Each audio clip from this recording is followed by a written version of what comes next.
নমস্কাৰ সকলোকে আজি প্ৰায় ৮:২১ এইখিনি সময়ত লাইভ এটা আহিছো আজি আমাৰ এই বৰ্ষৰ নাট্যযাত্ৰাৰ অন্তিমটো দিন মঙ্গলদৈৰ ওচৰত ধুলাত আমি নাটক পৰিবেশন কৰি আছো প্ৰথম দৰ্শনী নহয় আমাৰ দ্বিতীয় দৰ্শনী কৰিম এতিয়া আমি নাটক আমাৰ এতিয়ালৈকে আৰম্ভ হোৱা নাই ইয়াত যথেষ্ট পলম হয় আৰু দৰ্শকসকল আহিব লাহে লাহে দুনিয়া পেনেল আছিলে আমাৰ কালি হৈ গ'ল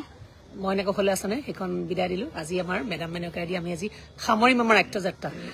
গোটেই আমাৰ সতীৰ্থসকল আছে আমাৰ ককাইদেউ আছে আহিছে এইফালে সতীৰ্থসকল সব যোজা কৰি আমি প্ৰস্তুত হৈ বহি আছো নাটক আৰম্ভ হ'ব যদি কোনোবাই লাইভ চাই আছে আপোনালোকক আমন্ত্ৰণ জনাইছো সোনকালে আহক নাটকখন আমি আৰম্ভ কৰোঁ কাৰণ সব আটাইখিনি এতিয়া আজিৰ দিনটোত আটাইৰে মনবোৰ ভালো লাগি থাকে অলপ দুখো লাগি থাকে ভাল লাগি থাকে এইকাৰণেই যে দীঘলীয়া এটা সময়ৰ পাছত প্ৰত্যেকে নিজৰ নিজৰ পৰিয়ালক লগ পাবগৈ ৰঙালী বিহুৰ সেই সময়খিনিক অনাগত সময় আৰু মনটো বেজাৰলৈকে এইকাৰণে এই বৃহত্তৰ পৰিয়ালটোৰ পৰা আমি অন্ততঃ কেইটামান দিনৰ কাৰণে আকৌ আঁতৰি থাকিবলগীয়া হয় আকৌ আমি আহিম প্ৰায় দুমাহ আঢ়ৈ মাহৰ পিছত আমি আকৌ একত্ৰিত হ'মহি গতিকে আটাইৰে মনবোৰ ভৰিও থাকে দুখো লাগি থাকে গতিকে সোনকালে নাটক আৰম্ভ হৈ সোনকালে শেষ হ'লে মানুহখিনি সোনকালে ঘৰলৈ যাব পাৰিব কিন্তু এতিয়া যথেষ্ট পলম হৈছে ইতিমধ্যে আৰু পলম অলপ হ'ব গতিকে ভাবিলোঁ এটা লাইভকে আহোঁ আহি আমাৰ সমূহ অসমবাসী ৰাইজক আমি আবাহনৰ পৰিয়ালৰ তৰফৰ পৰা আন্তৰিক ধন্যবাদ জ্ঞাপন কৰিছোঁ এই বিশেষ নাট্যযাত্ৰাটিৰ কাৰণে ২৪-২৫ নাট্যবৰ্ষত ইমূৰৰ পৰা সিমূৰলৈকে পাঠশালাৰ পৰা আৰম্ভ কৰি এই মঙ্গলদৈ ধুলাত সামৰণি মাৰিলোহি আজি এই দীঘলীয়া নাট্যযাত্ৰাত অভূতপূৰ্ব আপোনালোকৰ সঁহাৰি চেনেহ আদৰ বুটলিবলৈ সক্ষম হৈছে আবাহনৰ নাটক তিনিখন তিনিটা ভিন্ন ৰসৰ নাটক আমাৰ ককাইদেৱে সৃষ্টি কৰা ৩খন ভিন্ন ৰসৰ নাটক আৰু এই ৩খন নাটকৰ প্ৰতি দৰ্শকৰ যি সঁহাৰি সেই সঁহাৰিৰ প্ৰতি আমি ইমান কৃতজ্ঞ যে আমি ভাষা বিচাৰি পোৱা নাই এতিয়া আজিৰ এইখিনি সময়ত আপোনালোকৰ কৃতজ্ঞতা জ্ঞাপন কৰিবৰ কাৰণে মাত্ৰ এটাই কথা আপোনালোকৰ এই আশীৰ্বাদখিনি হৈছে আমাৰ কাৰণে সদায় কাৰণে আমাৰ অনুপ্ৰেৰণা আৰু বছৰে আপোনালোকৰ এই চেনেহবোৰ যেন দুগুণে বাঢ়ি গৈ আছে সেই অনুভৱটোৱে আমাক সদায় জীপাল কৰি ৰাখে আৰু বহুত বেছি এনাৰ্জেটিক কৰি ৰাখে নাটকখন যদি আমি আৰম্ভ কৰোঁ নাটকৰ একদম নিম্ন পৰ্যায় এটা থাকে তাৰপিছত লাহে লাহে গৈ এটা চৰিত্ৰক যেতিয়া আমি জীয়াই থাকিবলৈ সুবিধা পোৱাৰ পৰা ৮০টা পেনেলৰ যোগেদি সেই চৰিত্ৰসমূহ পৰিপক্ক হৈ গৈ থাকে আৰু সেয়েহে সদায় এনেকুৱা অনুময় হয় যেতিয়া আমি উজনি অসমলৈ উঠোঁ নাটকসমূহৰ যেন এটা বেলেগ পৰ্যায় পায়গৈ কাৰণ চৰিত্ৰসমূহৰ প্ৰতি কৃপটো সাংঘাতিক ধৰণে বাঢ়ি যায় নাটকৰ প্ৰতি কৃপটো বাঢ়ি যায় উজনি অসমতো দৰ্শকৰ সাংঘাতিক সঁহাৰি আমি অনুভৱ কৰিবলৈ পালোঁ বতৰেও মোটামুটি আমাক এই বছৰ কোনো ধৰণৰ অসুবিধাৰ সৃষ্টি নকৰিলে আজি বতৰ মোটামুটি এতিয়ালৈকে ঠিকেই আছে নাটকখন ভালে পাৰ হৈ যাব যেন লাগিছে আৰু বৰষুণ একেবাৰে নহয় কিন্তু বৰষুণৰ কাৰণে আমি থমকি ৰ'বলগীয়া হোৱা নাই বা দৰ্শকসকলো থমকি ৰ'বলগীয়া হোৱা নাই কিছু ঠাইত হাতত ছাতি লৈ আপোনালোকে চকী মূৰত লৈ নাটক উপভোগ কৰিছে ওলাই নগৈ নাটক উপভোগ কৰিছে আমি তেওঁলোককো ধন্যবাদ জ্ঞাপন কৰিছোঁ বহুত কষ্ট কৰি কেঁচুৱা কোলাত লৈ আপোনালোকে নাটক চাবলৈ আহিছে তেওঁলোকক আমি মানে কি ক'ম আৰু আমাৰ কোনো ভাষা নাই আচলতে ক'বলৈ আপোনালোকৰ এই আগ্ৰহখিনি হৈছে আমাৰ কাৰণে কাম কৰি যোৱাৰ এটা স্পৃহা বা অনুৰাগ এই অনুৰাগ সদায় থাকক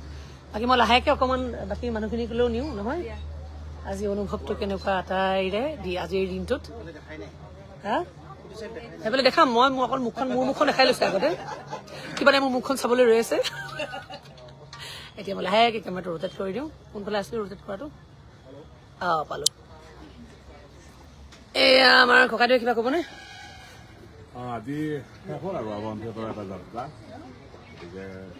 তিনিখন খুব ভাল নাটক মৰম লগা নাটক দৰ্শকে খুব মৰম দিয়া নাটক এখন নাটকতো বস্তুৰ জবনিকা আগতে পৰিছে নেকি আগৰ পেণ্ডেলতে কালি মইনা কৌশলে আঁচনি এখন শেষ হ'ল আজি মেডাম মেনকা এখন খুব দৰ্শকৰ পৰা খুব বিপুল সমাদৰ লাভ কৰিছে গতিকে সেই নাটকখনে আজি বিদায় ল'ব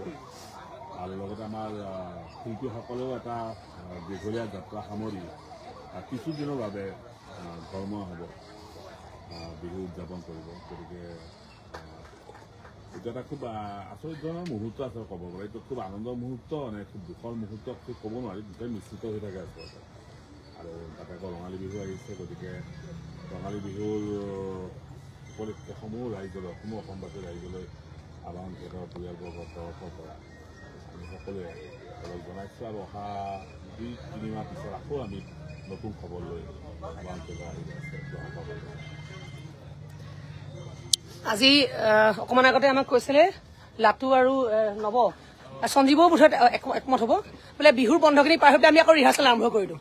এতিয়া ৰিহাৰ্চেল কৰিব পাৰি কিন্তু ঘৰে ঘৰে গৈ পেলাই আমি ৰিহাৰ্চেল আৰম্ভ কৰি দিওঁ কাৰোবাৰ অলপ মন নাই ৰিহাৰ্চেল কৰিবলৈ এতিয়া প্ৰমোদে জকজকাই উঠিছে না নহ'ব ইহঁতৰ ইমান বেয়াকে কৈছে আমাক এয়াই হৈছে এটা যে সুন্দৰ পৰিৱেশত আমি থাকোঁ সুন্দৰ এটা পৰিয়ালৰ নিচিনাকে থাকোঁ সেই পৰিয়ালটোৰ পৰা আজি আঁতৰি যোৱাৰ এটা দুখ থাকে আজিৰ এই দিনটোত যেতিয়া ক'লে সুখো থাকে দুখো থাকে গতিকে তাৰ মাজতে চব চলি থাকিব লাগিব জীৱন পৰিক্ৰমা বাকী মই এতিয়া সঞ্জীৱক দিছোঁ কি কয় সঞ্জীৱ এতিয়া কি ক'ম আৰু আপুনি ক'লেই দেখোন অভিজিতে ক'লে আচলতে আমি থিয়েটাৰৰ আপোনাৰ থাকি আপোনাৰ অনুভৱ কেনেকুৱা হ'ল এই বৰ্ষৰ ভাল অনুভৱ আগৰ বছৰ বৰ ভাল আছিল এই বছৰ বৰ ভাল নে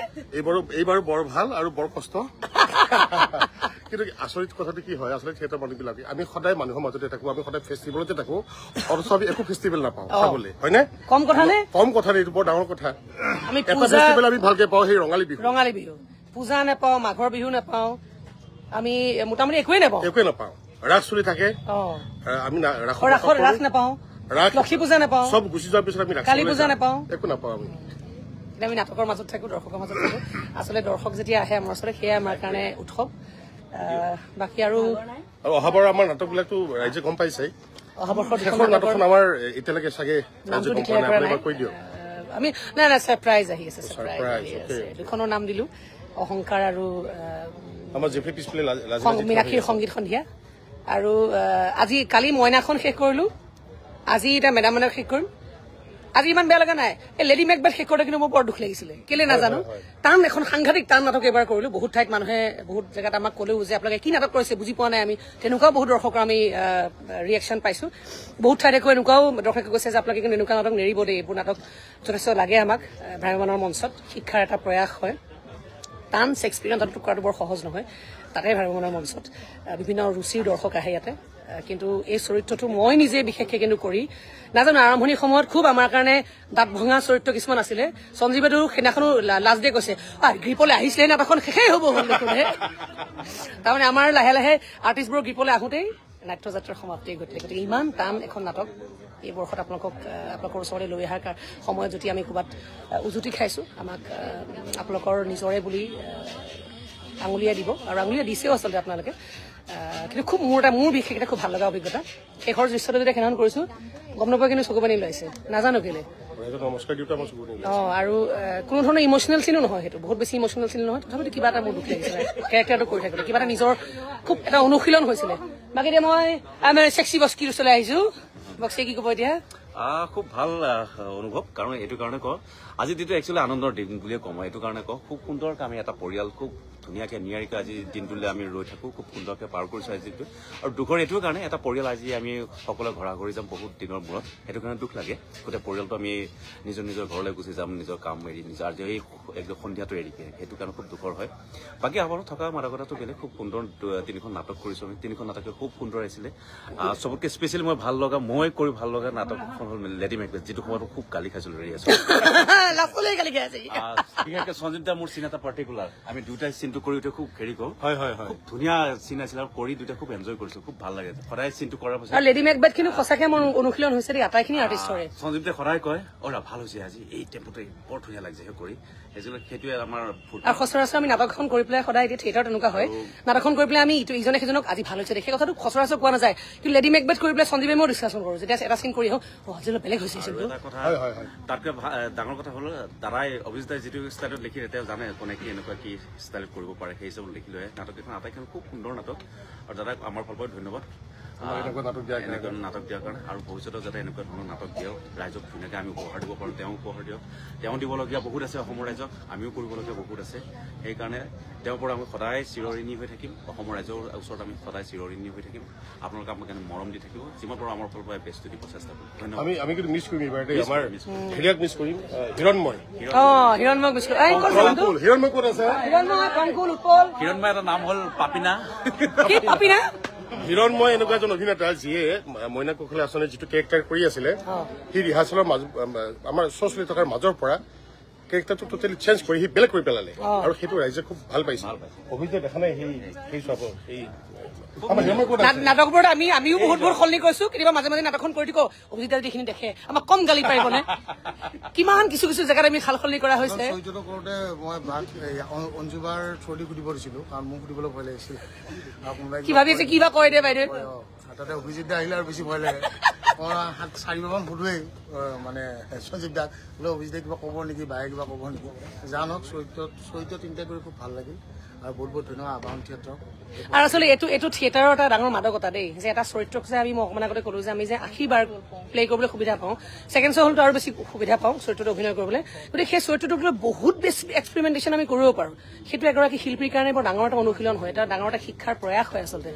ভাইমনৰ মঞ্চখন গতিকে এইটো এটা ডাঙৰ নজিৰ যে চৰিত্ৰ এটা প্ৰথমতে আৰম্ভ কৰিছোঁ বেলেগে সম্পূৰ্ণ পৃথক এটা ৰূপত আকৌ আমি মাজৰ পৰা আৰম্ভ কৰিছোঁ ভাইমনৰ নাটকবোৰ কিন্তু মানে কৰোতে আপাৰ আছামলৈ উজনিলৈ উঠি যোৱাৰ পিছতে নাটক কেইখনে কিন্তু গ্ৰীপ পাইগৈ তাৰমানে আৰু এই নামনিলৈকে এটা ৰিহাৰ্চেল হৈ থাকে আচল সোৱাদটো উজনি অসমৰ মানুহে পায় একদম আয়ত্তলৈকে আহে প্ৰতিটো আৰ্টিষ্টৰ আয়ত্তলৈকে আহে সেই চৰিত্ৰটোক জুখি মাখি কৰি থাকিব পাৰি নিজৰ ইচ্ছা মতে সেইটো কিন্তু উজনি ভাগে নগাঁও মানৰ পৰাহে আৰম্ভ গতিকে উজনি অসমৰ ৰাইজে যেতিয়া দুখ কৰে কেতিয়াবা আমাৰ ওচৰলৈ দেৰিকে আহো বাৰিষা সময়ত আহো নহয় কিন্তু আচল বস্তুটো আপোনালোকে দেখা পায় আৰু অপেনিং শ্ব'ত যিসকলে আমাৰ নাটক চাই তেওঁলোকে নাটকখনৰ আচলতে বহুখিনিয়ে মিছ কৰে অপেনিং শ্ব'টো আমাৰ লেডি মেকবেথ মূৰৰ পৰি পাৰ হৈ গৈছে পাৰ হৈ গৈছে একেবাৰে চবৰে লেডি মেকবেথত যে মই প্ৰথম দিনা ৰিডিং দিওঁতে কেনেকে কৈছিলো দেখুৱাই দিম মেজেষ্টিটো কেনেকে আছিলে আচলতে আছিলে থেংক ইউ ইয়ৰ মেজেষ্টি থেংক ইউৰ মেজেষ্টি আমাৰ এই অঞ্জু কৈছে থেংক ইউৰ মেজিষ্ট্ৰেট এইটো ঠিকে আছে এইটো শুনিব পাৰি আমাৰ হিৰণ্ময় কৈছে কি ক'ব লাগে মই এতিয়া প্ৰাসাদত শপতি দিওঁ সি কৈছে মই এতিয়া পায়খানাত শপতি দিওঁ আচলতে কি হৈছে শ্ব' কৰি আৰু বহুত ৰাতিপুৱাৰ আমাৰ ৰিহাৰ্চল হৈছিলে তো এইটো কাৰণে টোপনি আছিলো কি ওলাই গ'ল নিজে গম নাপাওঁ সেইকাৰণে সেই চিন্তাত আমি সদায় সচেতন হৈ থাকো যদিহে কেনেবাকে মোৰ মুখৰ পৰা সেই শব্দটো ওলাই যায় আৰু আমাৰ জেফ্ৰীয়ে এবাৰ নাটকত ডাইলগ পাহৰি পেলাই একো কোৱা নাই হাঁহি আছে এনেকে চাই মোৰ ফালে চাই হাঁহি আছে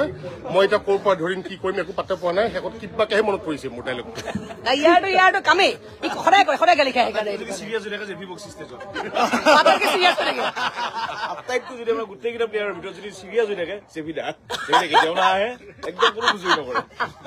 আমাৰ কংকুল ক'ত আছে কংকুলো নাহে অহা বছৰ এখন থিয়েটাৰ তাকো মিছ কৰিম আমি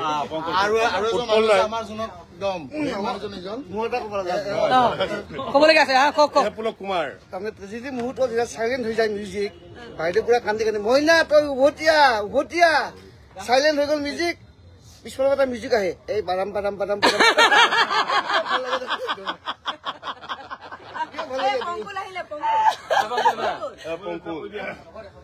পংকুলৰ অভিজ্ঞতা কেনেকুৱা অলপ আগতে কিবা এটা কৈ আছিলে বছৰটো সামৰিলো খুব ভাল লাগিলে আৰু এটা কথা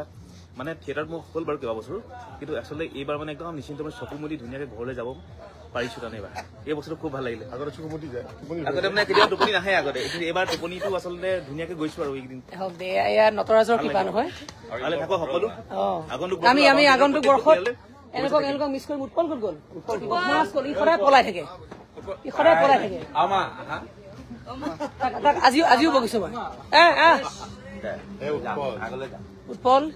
অহা বছৰ এওঁ নাই আমাৰ লগত যে বৰ্ষত আমাৰ কমিক কেৰেক্টাৰত আছিলে কেনেকুৱা অভিজ্ঞতা তোৰ গালি খপনি খাই ভাল পালো শিকিলো অলপ আৰু বাকী বোলে কি কম আৰু বাকী একো নাই এতিয়া যাবলৈ বেয়াও লাগে আকৌ ঘৰলৈও যাম ভালো লাগিছে উপদেশো দিছো আজি বহুত মই বাকী আমাৰ চব বিদায় শেষ হ'ল আমি নাটকখন কৰিব লাগে নাটকখন কৰি পেলাই আমি সোনকালে ঘৰলৈ যাব লাগে দৰ্শকসকল যদি কিছুমানে লাইভ চাই আছে অলপ সোনকালে আহক আহি আটাইখিনি আচলতে অধীৰ আগ্ৰহে বহুত দেৰিকে আমি কালি 10টা বজাত আৰম্ভ কৰিছো দ্বিতীয় দৰ্শনী প্ৰথম দৰ্শনী হোৱা নাই আমাৰ ছেকেণ্ড আৰম্ভ কৰিছো আজিও একেই গতি হ'ব চাগে আটাইখিনিৰে আমি ৰৈ আছো কেতিয়া আমি সামৰি আমি কেতিয়া ঘৰলৈ যাম আৰু বাকী কোন আছে আৰু কোনে কি ক'ব কি কবি পলাইছো কেলে নবা মনে এতিয়া কান্দিবলৈ মানে মন গৈছে নৱজ্যোতি এক্সট্ৰা টেলেণ্ট আছে কি ঝামেলা কৰি দিব কোনো নকয় তোৰ মেকআপ গুচি যাব কান্দিব পৰা নাই তই সঁচা এইখিনি বৰ এই শান্তি দিছে দেই এইবাৰ খুব দেখা মেলা কৰি দিছেগে গালি খপনিও খাই থাকে মাজে মাজে গালি খপনিও খাই থাকে আৰু বাকী ঋতু পেঞ্চনাৰ গতিকে আৰু কি ক'ম ন বছৰ একেইখিনি গতিকে আছো আজি যাম যদিও মোৰ বহুত বেছি বেয়া নালাগে ঘৰতে থকাৰ নিচিনাই লাগে আকৌ কাম আছে আমাৰ গতিকে আহিব হ'বই গতিকে একেই ঘৰত আমাৰ শ্বুটিং আছে গানৰ শ্বুটিং আছে শেষৰ আছে সেই এমাহমান আগৰ পৰা আমি আবাহন থিয়েটাৰত থকাছিলে 9 মাহ আমাৰ 10 মাহ হৈ আছে আহা ভাইটি ঘৰত যোৱা নিচিনাই নালাগে আৰু এজন পেঞ্চনাৰ আছে এইটো বছৰ সফল পৰিসমাপ্তি আজি নতুন কৰিবলৈ ঘৰ যাব লাগে আকৌ 9 দিনৰ নতুন বছৰৰ কাৰণে আগবাঢ়িব লাগে আৰু গ'ল ছোৱালীবোৰ ক'ত গ'ল দে তহঁতে কিবা কবি মাতে নাই চা জিয়তি তুমি কান্দিছা জিয়তি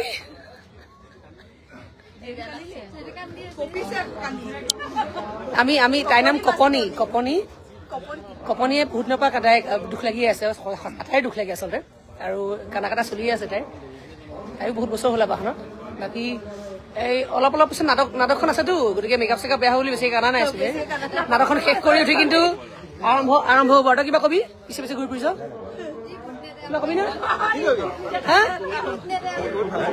ভাল লাগিলে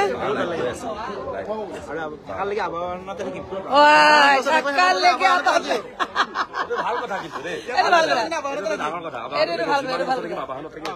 খুব ভাল চিন্তা কৰিছে আচ্ছা তোমাৰ ভাইটি কেনেকুৱা লাগিলে এই বছৰ তোমাৰ থাকি আবাহনত তুমি নাই নহয় এক্টিঙত তোমাৰ ওচৰলৈ এনেই গলো আমি দেই ঘূৰি আহিব লাগিব দেই আৰু তোৰ কি ক'বলগীয়া আছে একবাৰ আবাহনত থকাৰ পিছত থিয়েটাৰ বেলেগ থিয়েটাৰত থাকিব কাৰণে ইচ্ছা নহয় সেইকাৰণে ই নাই যদিও সদায় আহি থাকে আৰু কোন আছে আমাৰ এইজন মানুহ যিজনে কৈছে ৰিহাৰ্চেল নকৰো বুলি আমি এতিয়া বিহুৰ পিছত তই কিয় ৰিহাৰ্চেল নকৰ তই যিমান কষ্ট কৰি আছে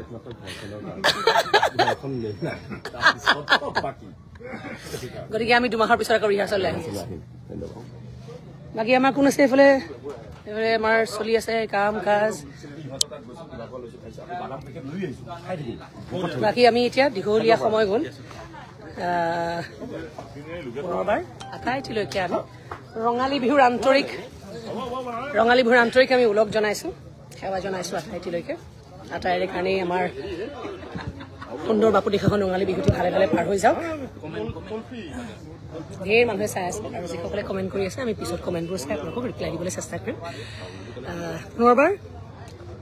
সমূহ অসমবাসী ৰাইজক আমি ধন্যবাদ জ্ঞাপন কৰিছোঁ আপোনালোকৰ এই মৰম চেনেহ অনুৰাগৰ বাবে এই অনুৰাগ সদায় অব্যাহত থাকক তাৰে ঈশ্বৰৰ ওচৰত সদায় প্ৰাৰ্থনা পুনৰবাৰ লগ পাম আকৌ নাটকৰ যোগেদি অহা বৰ্ষত কিন্তু লাইভত আহি থাকিম মাজে মাজে আটাই ভালে থাকক বিহু ভালে ভালে উদযাপন কৰক পৰিয়ালৰ লগত ধন্যবাদ